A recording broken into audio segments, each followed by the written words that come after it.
مگر کورونا کے بعد وہ خراب ہو گئے۔ آپ نے جس طرح بالکل مناسب بات کہی ہے کہ اگرچہ آپ نے روپے کی قدر میں تقریباً 40% کمی کرنے کے باوجود اگر آپ کے ایکسپورٹس میں صرف 2.4% کا اضافہ ہوتا ہے تو یہ کوئی خاص کامیابی نہیں ہے۔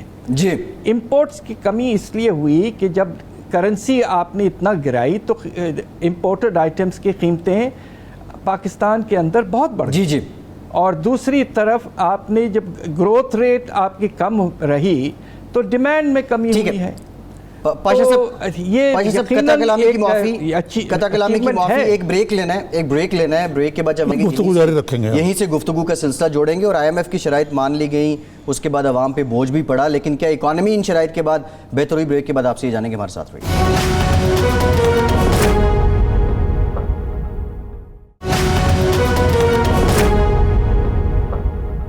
بریک کے بعد ایک بار پھر سے آپ کو خوش آمدید کہیں گے۔ حفیظ پاشا صاحب ہمارے ساتھ موجود ہیں۔ پاشا صاحب بریک سے پہلے بات کر رہے تھے آئی ایم ایف کی شرائط، جس طرح نظامی صاحب نے کہا کہ ان پہ بجٹ بنایا گیا، شرائط مان لی گئیں اور اس کے بعد بوجھ عوام پہ پڑا، جس طرح آپ نے کہا کہ جنوری میں مہنگائی 14.6% تک پہنچ گئی، لیکن یہ شرائط معیشت کی سرجری کے لیے مانی گئی تھیں۔ آئی سی یو میں میں یہ عرض کر رہا تھا کہ یہ آئی ایم ایف کے پروگرام پہ جانے سے پہلے ہی، کیونکہ یہ لوگ آئی ایم ایف کے ہی ہیں وہاں، جی I M F World Bank کے، انہوں نے پہلے ہی ان شرائط پر منوان شروع کر دیا تھا عمل۔ جی دوسرے میرا ڈاکٹر صاحب سے یہ سوال ہے کہ کیا ہم نے پاکستان کی اقتصادی معیشت کے یا قومی مفاد میں کوئی ہارڈ بارگیننگ کی یا اس پوزیشن میں؟ کیونکہ آج حفیظ پاشا صاحب نے عجیب بات کی ہے کہ آئی ایم ایف آپ کا محتاج نہیں ہے، اتنے لوگ ہیں، وہ آپ کے پیچھے نہیں پھر رہا، وغیرہ وغیرہ۔ یہ باتیں لگ رہا تھا کہ وہ پاکستان کے وزیر خزانہ نہیں بلکہ آئی ایم ایف کی ترجمانی کر رہے ہیں۔ جی یہ کچھ نامناسب سی بات تھی، اور یقیناً آئی ایم ایف ایک بین الاقوامی ادارہ ہے، اس کے بورڈ کے بہت سے ملک ممبرز ہیں، اور آپ کو سن کے شاید اس بات کی بھی خوشی ہو کہ ہم بھی اس بورڈ کے ممبر ہیں۔ یہ ادارہ یونائٹڈ نیشنز نے قائم کیا تھا، تو یہ اس لیے قائم کیا گیا تھا کہ جنگ کے بعد یہ کوشش ہو کہ دنیا میں ترقی کی رفتار غریب ملکوں میں بڑھے، تو اس کا مقصد وہی تھا۔ تو یہ کہنا کہ ہم یہ ادارہ جو ہے اس کا اپنا کوئی آبجیکٹو نہیں ہے، ہمارا ہے آبجیکٹو، ہمیں فائدہ ہے، یہ وتھ آل ڈیو ریسپیکٹس نامناسب سی بات تھی۔ اور دوسری طرف آپ نے یہ پوچھا ہے کہ کیا ہم اس سال بھی بجٹ میں جو انہوں نے اہداف دیے تھے، ٹارگٹس دیے تھے، کیا ہم ان کو تقریباً مان لیا ہے؟ اب اس طرح دیکھیے کہ اندازہ یہ ہے کہ آنے والے سال میں چونکہ حالات حد سے زیادہ خراب ہیں تو ہمارا ڈیفیسٹ جو ہے وہ زیادہ کم ہونے کے امکانات نہیں ہیں، بجٹ ڈیفیسٹ، مگر حکومت نے شاید اس بات پہ اگریمنٹ کر لیا ہے کہ تقریباً 9.3% جی ڈی پی کا اس سال کا ڈیفیسٹ، اس سے تقریباً کم از کم 2% of the G D P سے کم کریں گے۔ اور یہ کیسے؟ وہ اس طرح کہ کم از کم آپ کے ریونیوز میں اس مشکل سال میں، آنے والے سال میں، آپ 25 سے 26% اضافہ کریں گے ریونیوز میں، جی، اور دوسری طرف خرچوں میں سخت کمی ٹائٹ کریں گے، اور اس میں صرف اضافہ 6% کا۔ تو یعنی کہ جب کورونا کی وجہ سے ملک کے حالات خراب ہوئے ہیں اور آپ کو ایک ایسی پالیسی لانی چاہیے جس سے ریوائول ہو سکے، یہ جو آپ نے کی شاید اگلے بجٹ میں پیش کریں گے کل، اگر یہ بات واضح ہو گئی کہ ریونیوز میں اضافہ ہے، خرچوں میں کمی بہت، تو یہ ایکسپینشنری بجٹ نہیں ہے، یہ وہی پرانا جب بجٹ ہے، اور خدا نخواستہ اس وقت ملک کے حالات اتنے خراب ہیں، جی، ایسے ٹائٹ بجٹ کے نتیجے میں کہیں معیشت بالکل بیٹھ نہ جائے۔ لیکن ڈاکٹر صاحب بڑی فکر ہے یہ جو بجٹ کہتے ہیں کہ جی ہم نے پہلی دفعہ زندگی میں پاکی زندگی میں سرپلس کر دیا، یہ بہت بڑا کارنامہ ہے ہمارا، اگلا ڈیفیسٹ لے کے آ رہے ہیں۔ پھر اس کے ساتھ ساتھ یہ جو آج حفیظ شیخ صاحب نے اس بات پہ بڑا فخر کا اظہار کیا ہے کہ اسٹیٹ بینک سے ہم نے کوئی قرضہ نہیں لیا، لیکن دوسری طرف پاکستان کی تاریخ میں سب سے زیادہ قرضہ اتنے مختصر عرصے میں 15 ارب ڈالر اس حکومت نے لیا ہے۔ اب یہ موجودہ جو پاکستان کی ڈیٹنس ہے اس میں یہ سارا اضافہ اس بات پر ڈال دینا کہ پچھلی حکومت کا کال کر گئی تھی، اس لیے ہمیں ملک کو بچانے کے لیے رکھا تو یہ قرضہ لینا پڑا، کہاں تک یہ استدلال درست ہے؟ یہ بہت اہم سوال ہے، اور اس میں آپ یہ دیکھیے کہ جو بات ہمارے ایڈوائزر صاحب نے کہی، ایک بات ان کی بالکل مناسب ہے، اور وہ یہ ہے کہ جو ہم نے روپے کی قدر میں کمی کی جس کا انہوں نے بہت ذکر کیا، اس کے نتیجے میں ہمارا جو ڈیٹ ہے، پبلک ڈیٹ، اس میں 2 سال میں تقریباً 4,500 ارب کا اضافہ ہوا ہے کم از کم۔ پورا جو اضافہ ہے ایکسپیکٹڈ سال کے اینڈ تک 2 سال میں تقریباً 12 کھرب یا 12,000 ارب، تو یعنی کہ ڈیفیسٹ کا جو اصل حصہ ہے وہ 7,500 ارب ہے، اور 4,500 ارب روپے کی قدر گرنے کی وجہ سے ہے۔ مگر آپ یہ دیکھیے کہ یہ 7,500 ارب بھی بہت بڑا اماؤنٹ ہے۔ آپ 2 سال میں اگر اس حکومت کے دوران قرضوں میں 12 کھرب کا اضافہ ہوا ہے جی، تو پچھلی حکومت کے 5 سال میں 11 ارب سے کم، کھرب سے کم اضافہ ہوا تھا۔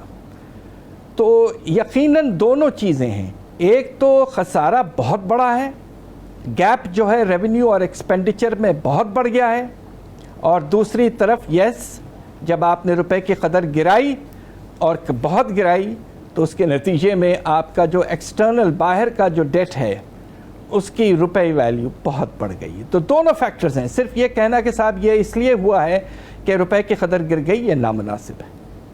جی اچھا پاشا صاحب، میں آپ سے جاننا یہ چاہ رہا تھا کہ جس طرح آپ نے کہہ بھی دیا کہ مہنگائی اس سال بہت عروج پہ گئی، بوجھ تو عوام پہ پڑا، لیکن بنیادی مقصد IMF کے پاس جانے کا یہ تھا کہ اس معیشت کی سرجری ہوگی۔ تو اس سال یہ جو سال گزرا ہے، کیا حکومت کامیاب ہوئی کسی حد تک کہ اس کی بنیادیں ہی کم از کم ٹھیک کر دی جائیں؟ کوئی ریسٹرکچر ہوا، کوئی پہلو اس کا؟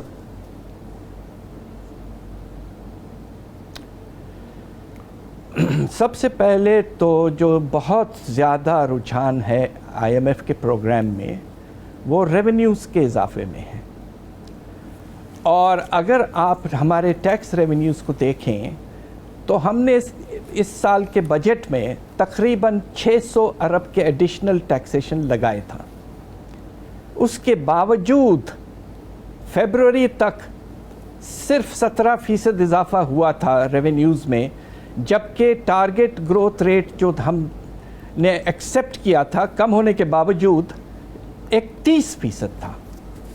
تو یعنی کہ شارٹ فال ایڈیشنل ٹیکسیشن، سب سے ہائیسٹ ایڈیشنل ٹیکسیشن پاکستان کی تاریخ میں، اس کے باوجود ریونیوز میں کم اضافہ ہو رہا تھا۔ اس کی وجہ یہ کہ اکانومی میں گروتھ نہیں اتنی زیادہ تھی۔ تو آپ ٹیکس ریونیوز کا جال پھیلانے میں کامیاب نہیں ہوئے ہیں، اور میں ایک ایسی بات کہوں گا کہ جس پہ میں خود بہت حیران ہوں کہ پاکستان اکنامک سروے یہ کہہ رہا ہے کہ اس سال پچھلے سال کے کمپیریزن میں جو ہم نے انکم ٹیکس میں رعایتیں دی ہیں اور کنسیشنز دی ہیں ان میں تو اضافہ ہوا ہے، 220 ارب کا اضافہ آپ نے دیا ہے۔ تو آپ کو تو ٹیکس کے نظام میں جو آپ کے ٹیکس بریکس وغیرہ تھے، جو امیر لوگوں کو آپ نے برات دیے ہوئے تھے، وہ تو آپ کم کرنے چلے تھے۔ یہ کیسے ہوا کہ 220 ارب کے آپ نے کنسیشنز زیادہ دیے ہیں اس سال؟ تو یعنی کہ ٹیکس ریفارم نہیں ہوا ہے۔ دوسری طرف جو جس پہ ایمفیسس تھا پاور سیکٹر ریفارم پر، وہ تو اس کو آپ کو پتہ ہے کہ بالکل کرائسس سٹیج پہ ہم آ کے بیٹھے ہوئے ہیں۔ Circular debt completely out of control ہے، نہ تو لاسز میں کوئی کمی ہوئی ہے، نہ آپ کے سیکٹر میں کوئی وائبلٹی پیدا ہوئی ہے۔ تیسری اور آخری جو میجر ایریا تھا ریفارم کا، وہ آپ کے اسٹیٹ اونڈ انٹرپرائزز یا پبلک سیکٹر انٹرپرائزز، ان کا خسارہ آسمان تک پہنچ رہا ہے، اور اس سال میں اس بات پہ پریشان تو نہیں ہوں گا، اس لیے کہ مجھے خود اندازہ ہے کہ ہم اپنے بجٹ سے اس سال شاید اسٹیٹ اونڈ انٹرپرائزز کے قرضوں کی واپسی، چونکہ وہ خود نہیں کر سکتے اور ہم نے گارنٹی کیا ہوا ہے حکومت نے، اس پہ ہمیں 500 ارب، میں پھر سے کہوں 500 ارب کے لگ بھگ بجٹ سے نکال کر دینا پڑے گا. تو تینوں فرنٹس پر، جی، tax reforms, then of course power sector reform, and finally the reform of state owned enterprises. Unfortunately ابھی تک یہ اگر نمایاں طور پر کامیابی نہیں ہوئی ہے. کہا جائے کہ ہم آئی ایم ایف کے پروگرام میں چلے گئے، آئی ایم ایف کی کنڈیشنلٹیز ہی مانی، لیکن نہ ہم عوام کی فلاح و بہبود کے لیے کچھ کر سکے، نہ ہم اکانومی کو ریوائیو کر سکے. تو یہ تو ایک قسم کی ایسی ایکسرسائز ہے جس سے پیسے تو ہمیں 6 ارب ڈالر جو ہے مل جائیں گے، جی، جس میں ایک ہی قسط ابھی ملی ہے، لیکن نہ کوئی ریفارم یا کوئی اکانومی کی گروتھ کا ایجنڈا دور دور بھی نظر نہیں آ رہا. اس کے علاوہ پاکستان کا شمار پہلے مڈل انکم ممالک میں ہوتا تھا. آپ نے جو قرضوں کی بات کی کہ جی یہ بڑے فخر سے آج یہ کہا جا رہا ہے کہ ہماری ڈیٹ جو ہے وہ انہوں نے معاف کر دی ہے G20 نے، جی، اور ہمیں انہوں نے ایتھوپیا، چاد، صومالیہ جو ہے ہم اس کرائٹیریے پہ پورا اتر گئے ہیں. چاد، صومالیہ اور وہ جو ہے ایک اور ملک ہے جو جی جی اسی قسم کا افریقہ کا. تو کیا یہ اس پہ فخر کرنا کوئی کہ ہم نے اپنے آپ کو اب ان ممالک سے بریکٹ ہونا شروع ہو گئے ہیں، کہاں ہم اپنے آپ کو مڈل لانگ انکم اور ایشین ٹائگر تک کہنے لگ پڑے تھے؟ جی واقعی آپ نے جو بات کہی ہے وہ بڑی پریشان کن ہے. اس سے دنیا بھر میں جو پرسیپشن پیدا ہوگا کہ پاکستان کی اکانومی اتنی وائبل نہیں رہی ہے اور اس کے نتیجے میں باہر سے پیسہ جو ہے فارن ڈائریکٹ انویسٹمنٹ اور ایکویٹی کیپٹل بہت بری طرح سے متاثر ہوں گے. یہ ہمارا فائدہ نہیں ہے، اس لیے کہ ہمیں جو ملا ہے ڈیٹ ریلیف وہ صرف مئی سے دسمبر تک کا ملا ہے اور اماؤنٹ ابھی تک طے نہیں ہے. لوگ کہتے ہیں 1.8 بلین ڈالر، بٹ اس سے میرا خیال ہے کہ بہت کم ہے. دوسری طرف جو بات بہت ہی پریشان کن ہے کہ ایک وقت ایسا تھا کہ پاکستان کے 2 حصے تھے. آج پوزیشن یہ ہے کہ بنگلہ دیش جس کو ہم غریب سمجھتے تھے، جس پاکستان جو تھا، آج ان کا پر کیپٹا انکم پاکستان سے 10% زیادہ ہے. ان کے ایکسپورٹس ہم سے 2 گنا ہیں. تو یہ بڑی افسوس کی بات ہے کہ پچھلے تقریباً 40 سال یا 50 سال میں پاکستان کی رفتار جو ہے ترقی کی وہ کافی سست ہو گئی اور ہم پیچھے چلے گئے. اچھا ڈاکٹر صاحب، یہ جو شرح نمو کا معاملہ ہے یہ ایسٹیمیٹ کیا گیا کہ 2.4 بڑھے گی. اسی طرح جو ریونیو ٹارگٹ دیا گیا اگلے سال کا، کیا یہ دونوں چیزیں آپ کو اچیویبل لگتی ہیں اگلے مالی سال میں؟ میں بہت سخت انداز میں اس کا جواب دوں گا اگر آپ کی اجازت ہو تو. دیکھیے بات یہ ہے کہ جب کرونا ملک میں موجود نہیں تھا پچھلے سال تو آپ کی شرح نمو 1.9% تھی. اب جب بہت زبردست انفارچونیٹ نیگیٹو امپیکٹ چل رہا ہے اور اضافہ ہوتا جا رہا ہے نقصان میں کرونا کی وجہ سے اور پیک پر ابھی تک نہیں پہنچا ہے، آپ کہہ رہے ہیں کہ اگلے سال کرونا کے ہونے کے باوجود ہم 2.4% کر لیں گے. دیکھیے میری گزارش یہ ہے کہ میری زندگی گزری ہے ریسرچ پہ، پاکستان پہ، بڑے مشکل سے آپ اگلے سال اپنے شرح نمو کو 0 تک اگر لے کے چلے گئے تو بہت بڑی بات ہے، ورنہ یہ منفی ہونے کا خطرہ ہے. اس لیے کہ ابھی جو اصل بھاری امپیکٹ ہے کرونا کا وہ اگلے کوارٹر سے آپ کو نظر آنا شروع ہو جائے گا. بے روزگاری میں تقریباً 70 لاکھ مزدوروں کا اضافہ ہو چکا ہے اور غربت میں خطرہ یہ کہ 2 کروڑ لوگ اور غریب ہو سکتے ہیں. ان حالات میں کہاں اکانومی میں آپ کو گروتھ نظر آئے گی؟ تو اس لیے یہ ہر سال افسوس سے کہنا پڑتا ہے کہ حکومتیں بجٹ میں ایسے اچھے اعداد شمار پیش کرتے ہیں اور پھر جب سال گزر جاتا ہے تو بجٹ ڈیفیسٹ ہم کہتے ہیں کہ 7.1% ہوتا ہے 9.1%. تو ہر چیز میں اب وقت آ گیا ہے کہ ہم گزارش کرتا ہوں ایز اے ریٹائرڈ پروفیسر کہ پلیز آپ ہماری کوشش یہ ہونی چاہیے کہ ہم ریئلزم کی طرف جائیں تاکہ ہماری پلاننگ جو ہو وہ ریالٹی پہ بیسڈ ہو اور ہوا پہ بیس نہ ہو. ٹھیک ہے ڈاکٹر صاحب، آپ کی سجیشنز جو ہیں وہ بھی بریک کے بعد لیتے ہیں. آج حفیظ شیخ صاحب نے یہ بھی کہا کہ FDI 170% بڑی ہے، تو روزگار کتنا بڑا ہے اس سال میں؟ بریک کے بعد ڈاکٹر صاحب سے یہ بھی جانتے ہیں. ہمارے ساتھ رہیے.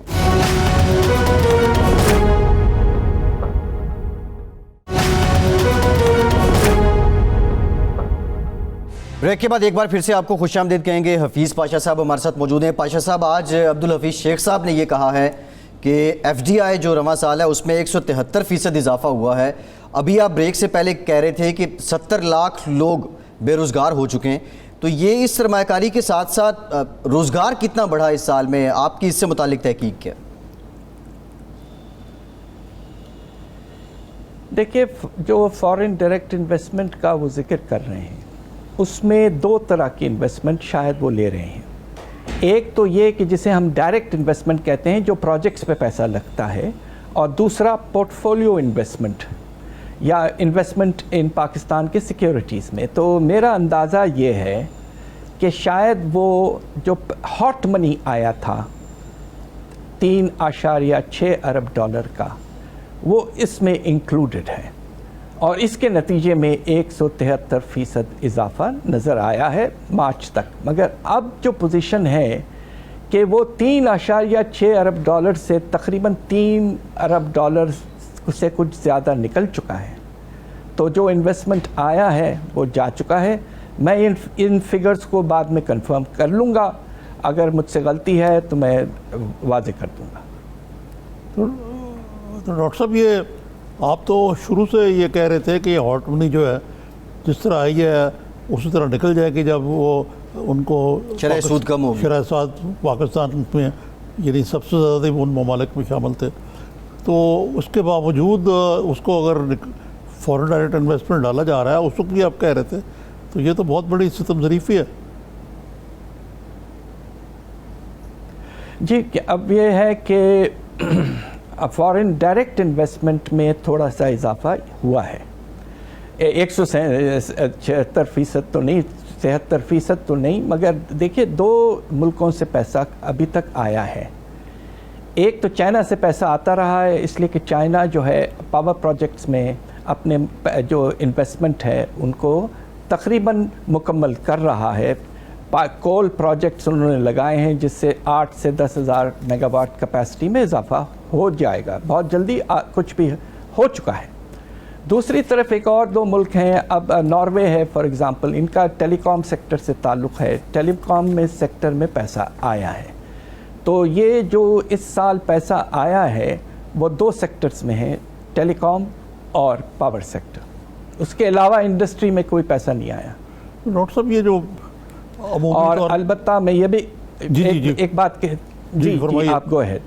جی آپ کہیے. میں صرف یہ بات کہنا چاہیے کہ ایکویٹی میں جو پیسہ جو ہے تقریباً $500 ملین ہمارے مارکیٹ سے ابھی تک اس سال نکل چکا ہے، جا چکا ہے. نیٹ انفلو منفی ہے. ڈاکٹر صاحب، یہ بتائیے کہ کرونا وائرس کے بارے میں آج بھی پرائم منسٹر نے قوم سے خطاب کیا. وہ کہتے ہیں کہ لاک ڈاؤن جو ہے اس کو نرم کرنے یا ختم کرنے یا اسمارٹ لاک ڈاؤن کرنے کے علاوہ کوئی چارہ کار نہیں تھا. اور اپوزیشن اور میڈیا ان پہ بےجا تنقید کر رہا ہے، کیونکہ اگر یہ نہ کیا جاتا تو غریب آدمی مر جاتا، اکانومی ریوائیو نہ ہوتی، اور یہ جو غربت کی سطح سے لوگ گرتے جا رہے ہیں یہ مزید گر جاتے ہیں. لیکن انہوں نے بھارت کی بھی مثال دی، لیکن اکراس دا بارڈر میں نے دیکھا کہ اس کے باوجود کہ کرونا وہاں بڑی تیزی سے پھیل رہا ہے، انہوں نے بھی لاک ڈاؤن نرم کیا، لیکن ان کی اکانومی بری طریقے سے امپیکٹ نہیں ہوئی جس طرح پاکستان کی ہوئی ہے؟ بات یہ ہے کہ آپ یہ دیکھیں کہ ایک اگر ہم پلاننگ اس طرح کر لیتے کہ ماشاءاللہ حکومت نے ایک بہت بڑی کامیابی حاصل کی ہے اور ہم سب اس بات کی تعریف کرنا چاہتے ہیں کہ آپ نے 1,20 کروڑ خاندانوں کو پیسہ پہنچایا ہے، آلریڈی 1 کروڑ تک جا چکا ہے، اور اب جس طرح آج میڈم نے بتایا ہے کہ 1,60 کروڑ گھرانوں تک پیسہ پہنچایا جا رہا ہے۔ جب آپ نے یہ پیسہ پہنچا دیا ہے تو یقیناً فاقے ہونے کے امکانات کم ہو چکے تھے غریب لوگوں میں۔ یہی وقت آپ استعمال کرتے کہ ایک کمپریہنسو لاک ڈاؤن کرتے۔ ان دونوں چیزوں کی اگر ٹائمنگ ایک ساتھ ہوتی تو ایک طرف تو لوگ غربت سے کچھ عرصے کے لیے نکل چکے تھے اور کھانے پینے کے لیے پیسے آ گئے تھے، اور دوسری طرف لاک ڈاؤن سے پھیلاؤ جو ہے کرونا میں وہ کم ہو سکتا تھا۔ یہ دو چیزوں کی کوآرڈینیشن بہت ضروری تھی، مگر سمجھ میں نہیں آیا کہ کیوں گورنمنٹ نے اس بات کو ایمفسائز نہیں کیا ہے۔ جی ڈاکٹر صاحب یہ بتائیے کہ پی ایس ڈی پی بھی کم کر رہے ہیں، آپ کہہ رہے ہیں نان ڈیولپمنٹ ایکسپینڈیچر بھی آپ نے کٹ کر رہے ہیں، لیکن بعض ماہرین اقتصادیات کا خیال ہے، بلکہ میں اسی چینل پہ ڈاکٹر اکمل حسین کو سن رہا تھا ابھی، تو وہ کہہ رہے تھے کہ دو چیزیں ہونی چاہیے، ایک ہمیں ایگریکلچر پہ زور دینا چاہیے، دوسرا یہ ہے کہ ہمیں جو ہیلتھ سیکٹر ہے جو پاکستان میں بالکل it is bursting at it seems now, آپ کو کسی اسپتال میں جگہ نہیں ملتی، وینٹیلیٹر نہیں ہے، دوائیاں نہیں مل رہی، تو اس کے اوپر کچھ ایمفسائز زیادہ ہونا چاہیے۔ یہ تاریخی طور پہ اس حکومت کا قصور نہیں، ہیلتھ اور ایجوکیشن پہ بہت کم پیسے رکھے گئے ہیں۔ میں اس بات میں یہ کہوں گا اگر آپ کی اجازت ہو کہ ہم نے کبھی صحت کو پرائیورٹی نہیں دی۔ آپ کو حیرت ہوگی پاکستان جو ہے NFC ایوارڈ کے پیسے آنے کے بعد میں کھینچ کھانچ کے 0.05% 0.5% آف دا GDP ہم لگایا کرتے تھے صحت پر 10 سال پہلے۔ جی اب کھینچ کھانچ کے یہ 0.9% آف دا GDP ہے۔ دنیا کے ملکوں میں، ساؤتھ ایشیا کے ملکوں میں یہ سب سے کم ہے، میں پھر سے کہوں سب سے کم ہے۔ جی ہاں، ہندوستان میں اس سے 3 گنا ہے۔ تو اب اس کے نتیجے میں آپ دیکھیے کہ جب کرونا کا کرائسس آیا تو ہمارے پاس ہمارے ہیلتھ سیکٹر میں کیوریٹو سائٹ پر خاص طور پہ کیپیسٹی موجود نہیں ہے۔ دوسری طرف آپ یہ بھی دیکھیے کہ پاکستان جو ہے اس نے تعلیم پر بھی بہت کم پیسے لگائے ہیں۔ مشکل سے ہم 2.4% GDP کا لگاتے ہیں، جب دوسرے ملک 3, 3.5, 4% لگاتے ہیں۔ تو اب وقت آ گیا کہ اس کو پرائیورٹی دی جائے۔ دوسری طرف ڈاکٹر صاحب نے جو کہا ہے وہ 100% مناسب کہا ہے، مگر ایگریکلچر میں جو سب سے اہم پرائیورٹی ہے وہ اب ہے واٹر ریسورسز۔ ہمیں پانی کی سپلائی بڑھانی ہے۔ جی اور مجھے اس بات کا بڑا افسوس ہے کہ اس سال کے PSDP میں، آنے والے سال کے PSDP میں صرف 70 ارب رکھے گئے ہیں واٹر ریسورسز ڈیمز وغیرہ کے لیے، کل 650 ارب میں سے، اور جبکہ آپ نے راستوں کے لیے جس طرح پرائیورٹی پچھلی حکومتیں کی رہی ہیں، اور سی پیکس اس کا لنک ہے، 170 ارب ہائی ویز کو دے رہے ہیں۔ جی جی میری گزارش یہ ہے کہ وقت آ گیا ہے کہ اب آپ ہائی ویز سے ہٹ کے واٹر ریسورسز ڈیولپمنٹ پہ جائیں، چھوٹے ڈیمز بڑے ڈیمز کو پرائیورٹی دیں، پانی کی سپلائی بڑھائیں، ورنہ آپ کا ایگریکلچر جو ہے زرعی شعبہ وہ بالکل اٹک کے رہ جائے گا، آگے نہیں بڑھ پائے گا۔ اور ہمیں اریگیشن کینال سسٹم کو بھی ریپیئر کرنا ہے، رینوویٹ کرنا ہے۔ تو میں اگری کرتا ہوں ڈاکٹر صاحب کی بات سے کہ ایگریکلچر، بٹ ایگریکلچر میں water resources has to be the top priority. ٹھیک، بالکل ٹھیک ہے ڈاکٹر حفیظ پاشا صاحب، بہت شکریہ کا آپ ہمارے ساتھ موجود تھے۔ ایک بریک لیتے ہیں اور بریک کے بعد یہ جانیں گے کہ رواں مالی سال میں کاروباری آسانی کتنی پیدا ہوئی اور کاروباری طبقے کے لیے مشکلات کیا رہیں۔ ہمارے ساتھ رہیے۔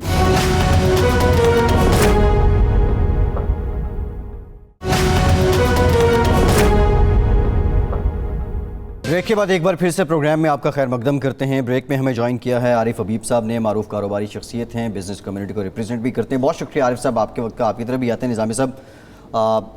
کاروبار ظاہر ہے سب کچھ اسی کے گرد گھومتا ہے, روزگار بھی, ٹیکس بھی, حکومتی اخراجات بھی, یہ چلے گا تو پورے ہوں گے.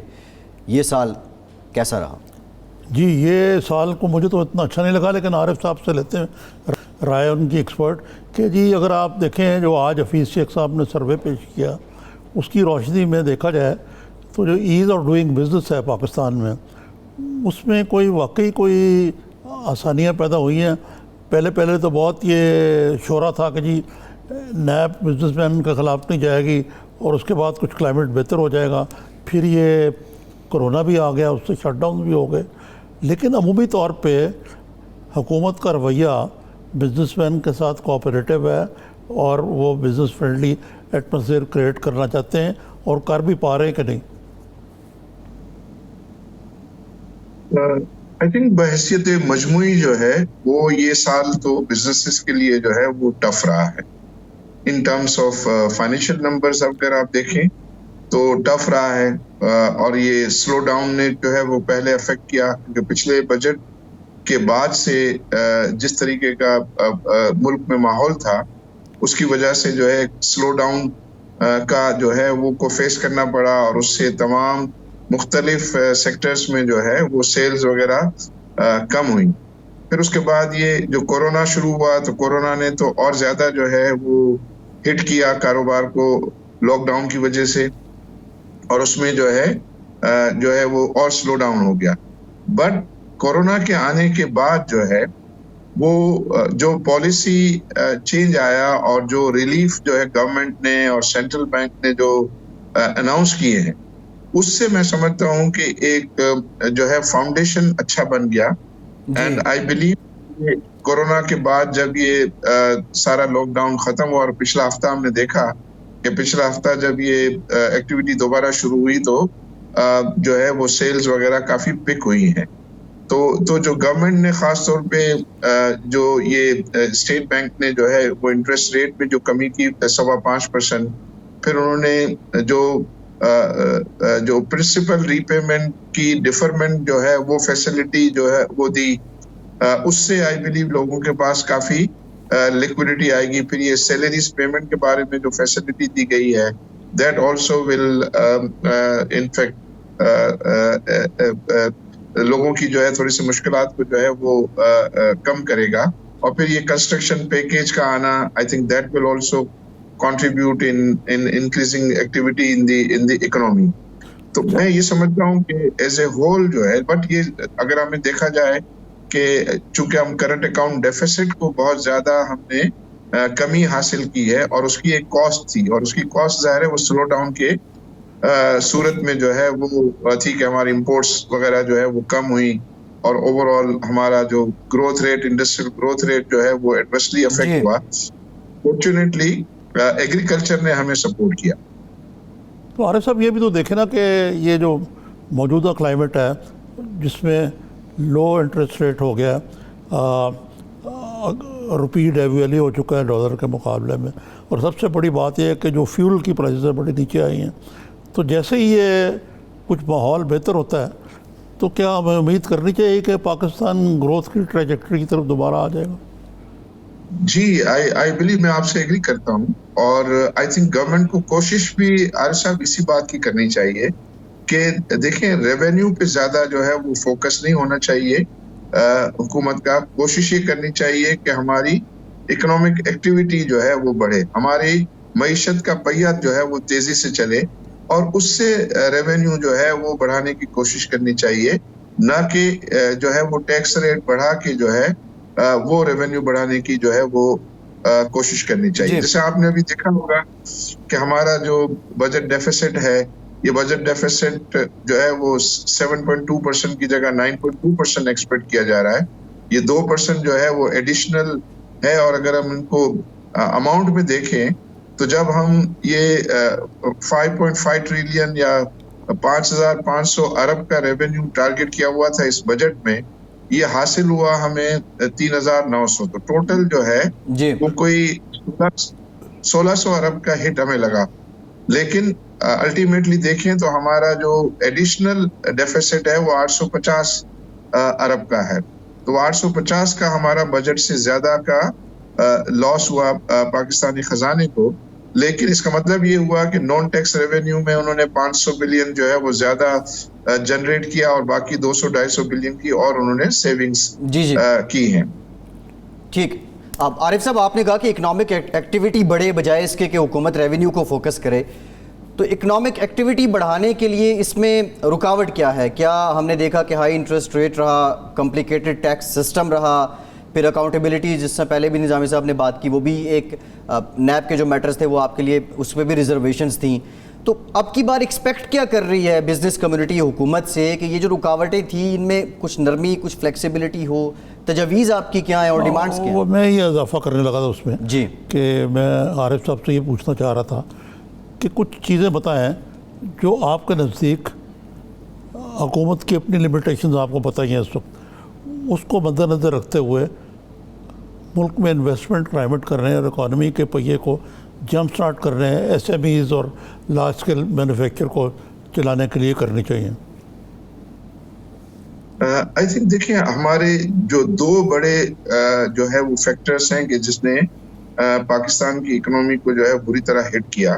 ایک تو یہ کہ ہائی انٹرسٹ ریٹ کی وجہ سے جو ہے وہ ظاہر ہے انویسٹمنٹس رک گئیں اور بلکہ جو نئی انویسٹمنٹس ہوئی تھی وہ بھی رانگ فٹ پہ آ گئیں اور لوگوں کے پاس جو کنزیومر فائنانس بھی مہنگا ہو گیا تو اس کی وجہ سے بھی ڈیمانڈ جو ہے وہ کم ہو گئی. جو دوسرا بڑا مسئلہ ہمارا تھا وہ ہمارا شارپ ڈی ویلیویشن آف روپی تھا اور شارپ ڈی ویلیویشن آف روپی کی وجہ سے جو ہے وہ لوگوں کی جو ہے وہ کاسٹ بڑھ گئی، مہنگائی جو ہے انفلیشن بڑھ گئی اور انفلیشن کی وجہ سے ظاہر ہے پھر لوگوں کے پاس جو ہے وہ اپنا ڈسپوزیبل انکم جو ہے وہ کم ہو گئی اور وہ کم ہو گئی تو ظاہر ہے اوور آل اس کا امپیکٹ آیا.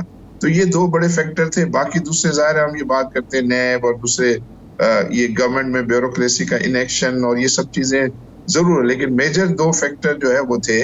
اب میں سمجھتا ہوں کہ یہ انٹرسٹ ریٹ میں کمی ہو جانا اور فردر آئی تھنک اس میں اور کمی کی گنجائش ہے تو آئی تھنک یہ پرومس کرتا ہے کہ ہمارا اگلا مالی سال جو ہے وہ اچھا ہونا چاہیے اور روپے میں بھی قدرے جو ہے وہ اسٹیبلٹی ہے. جتنا ڈی ویلیویشن ہونا تھا وہ ہو گیا ہے. اب لوگ یہی کرتے ہیں کہ 5 سے 6% سالانہ ڈی ویلیویشن جو ایک نارمل چیز ہے پاکستان کے لیے. تو یہ دو فیکٹر کے بعد پھر جو انہوں نے فوکس کیا ہوا ہے گورنمنٹ نے اور رائٹلی فوکس کیا ہوا ہے اور وہ یہ ہے کہ ایگریکلچر، کنسٹرکشن، آئی ٹی، یہ ایریا نان ریزیڈنٹ پاکستانی اس کے لیے سہولیات تاکہ ان کے جو ریمیٹنسز ہیں وہ بینکنگ چینل کے تھرو زیادہ سے زیادہ آئیں تاکہ ہمارا یہ کرنٹ اکاؤنٹ ڈیفیسٹ کا جو ہے وہ مسئلہ بڑھنے نہ پائے. تو یہ جو 3-4 ایریاز ہیں اس پہ ان کو جو ہے وہ توجہ دینی ہے اور دوسری انرجی کی کاسٹ کو جو ہے وہ کوشش کرنی ہے ریشنلائز کیا جائے کیونکہ ہم ریجن میں ہماری انرجی کاسٹ جو ہے وہ زیادہ ہے جس کی وجہ سے ہم تھوڑے انکمپیٹیٹو ہو جاتے ہیں خاص طور پہ جو ہے وہ ایکسپورٹ کے سلسلے میں. یہ آپ تو آئی تھنک یہ انرجی کی جو بات کر رہے ہیں آپ کا مطلب ہے کہ گیس، بجلی اور بجلی کی؟ جی بالکل.